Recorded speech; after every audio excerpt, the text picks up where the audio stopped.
Hello again. In today's video we're going to be looking at VSTs, how to optimize them and how to set up your DAW for use in them so they sound good. Because I know sometimes when you buy a VST, you buy it and you hear other people play it and it sounds amazing, and then when you play it, it sounds like crap. So this video will be to help you so your VSTs don't sound like crap. Let's get to it. Okay, so first things first, you need a DAW. I am using Reaper. Reaper for a discounted license for personal use is like $60. Or you can download the trial. There's also a lot of other DAWs you can use out there. And basically these same tips apply, but I'm going to be using Reaper just so you know what I'm using. First things first, for your initial setup for your DAW, go into Preferences here. And this is where you select under Device and Audio. This is in Reaper. It might be different for your DAW.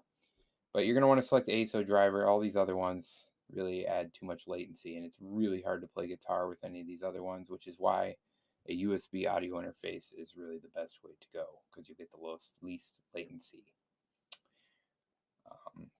So you're going to want to select your sample rate, which usually is 44, but mine is 96, but that doesn't really matter. You can set that to whatever you want. The block size, this is a very important number right here.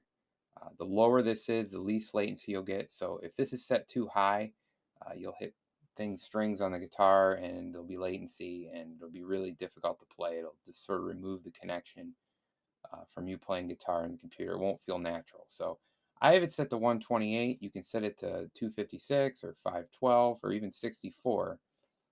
But the lower you set it, the more lag you might get if you have a lot of CPU intensive stuff going on. So it's really dependent on your CPU and your audio interface.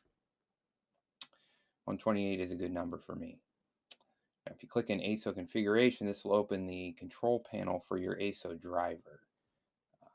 I'm using Scarlett, so this is the interface that it brings up for me. Now, the input on your guitar for initial setup, you're going to want to set it to instrument. It's set to line by default, but you want to match the impedance of your guitar. So you're going to want to set it to instrument.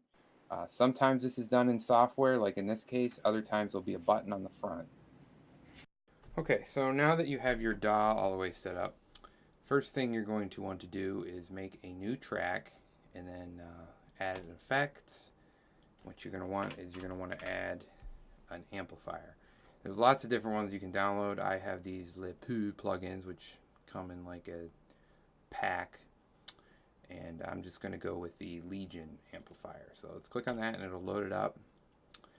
What you're going to want to make sure on the track it's set to record monitoring on, otherwise you won't hear anything when you actually play it. So I have the amplifier. This is just what it sounds like just by itself when you first start it.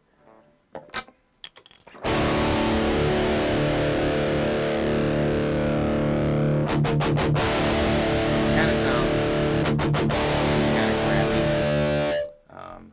Sounds like fuzz. So what you need to do is actually you need a impulse loader, which actually simulates a cabinet. So what I have is I have this NAD IR, and there's a lot of different these. They don't really differ that much between them, but you can use whatever you want. This is what I use. Seems to work pretty good. So you can download these impulse files. They're basically just like wave files, and if you listen to them, they're real loud, like shrieking noise. Basically what they do is they take a tone and they play it out of an amplifier, and then they use different mics and whatever to capture the sound of the amplifier. So each one of these is actually like a little profile of an amplifier. So this is like a Marshall cabinet, and it sounds like this.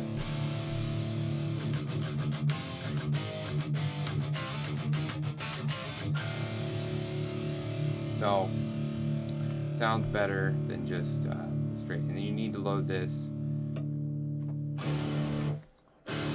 obviously, after the amplifier, just like you would a real amp.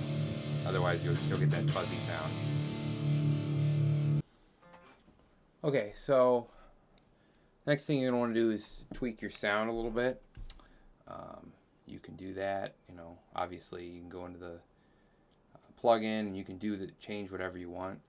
The cool part about a VST is you can change these later. So you can record something and you can change it later. But one of the main things you need to get is you need to make sure your input volume's good and your guitar is up to ample volume in your DAW, in the input. So most interfaces you can just plug in, put it on instrument, it's good to go. Some interfaces you need to mess with the input gain just a little bit to make it feel like a real instrument. So just up the input gain a little bit here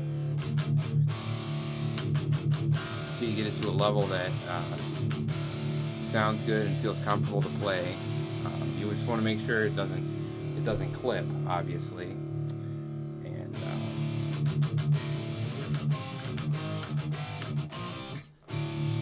like I said, you can change the VSTs later after it's recorded, but you can't really change your input volume later. So you got to make sure you get this right before you start recording. It's sort of an important step. As far as settings, use whatever you want to make your guitar sound the way you want. I'm not really going to tell you what settings to use because it's different for every guitar and whatever you want to do. Another thing you can do is you can add different effects and other things to your amp. I usually like to put like a tube screamer in front of my amp. This is a TSE 808. It's a free plugin, like all these plugins that are free that I am using.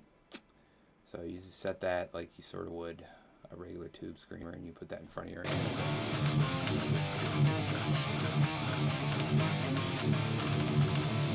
So yeah, it sounds like that. But yeah, and then you can mess with your settings. But like I said, it varies from different guitar. I could tell you to set the settings to whatever, and you'll plug it in, it'll be way different. So it just depends on your guitar and your amplifier. Okie dokie. So now for the fun part, which would be recording. Forgot to pick up my guitar. I unplugged it. Anyway, so recording. Now what most metal bands do is they'll take one guitar track and they'll play it once, and then they will take a completely new take and they'll put it on top of it. So how you do that is you would take your same guitar setup that you have, like this one, and then you would duplicate it, which you can right click and hit duplicate if you don't know how to do that, and you would make another one just like it. And essentially you would record one take of what you're playing, and then you would record another take of what you're playing on top of it, and then you would take both of them and you'd pan all the way to the left, do that to one of them, and then pan all the way, the other one all the way to the right. And this will give you like a wall of sound, kind of metal sound. You can't just take one take and pan them to the left, because otherwise it's just going to be louder. So you need to actually have separate takes. The differences between the takes will make it give you that stereo kind of sound, even though it's not really stereo. Well, it is stereo, but you know what I mean. So that's how you do that. Some also put a track in the middle, which will give you a little bit more of a wider sound. But just for reference, this is it with one track. This is one track down the middle. This is mono. Listen to that.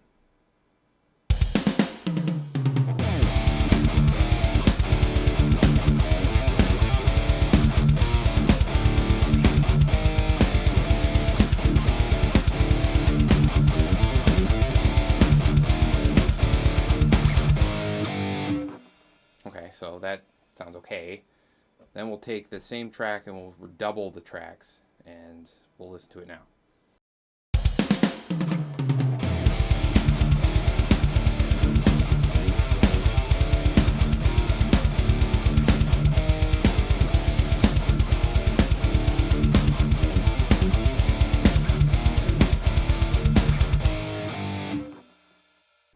So you see that's a big difference in the stereo kind of imagery of the sound. It makes it sound more lifelike. Whereas like just one kind of sounds like just sort of like a live performance. But the other one sounds more like studio performance. So that's how you do that. So, and then for final things, a lot of times I just do a little, you do a little EQ on the last one of your track, and I usually do a high pass on like 50, and then Another high pass at like, not high pass, low pass on like 10 kilohertz. That'll just get rid of some of the hiss, and this will get rid of some of the sub bass, which you never really want in a guitar recording. So that pretty much wraps it up. If you enjoyed this video, please leave a like. If I forgot anything, let me know or ask me a question. Everything you need to recreate this tone or whatever is in the description below. So if you like the video, please put like and subscribe, and have a good day.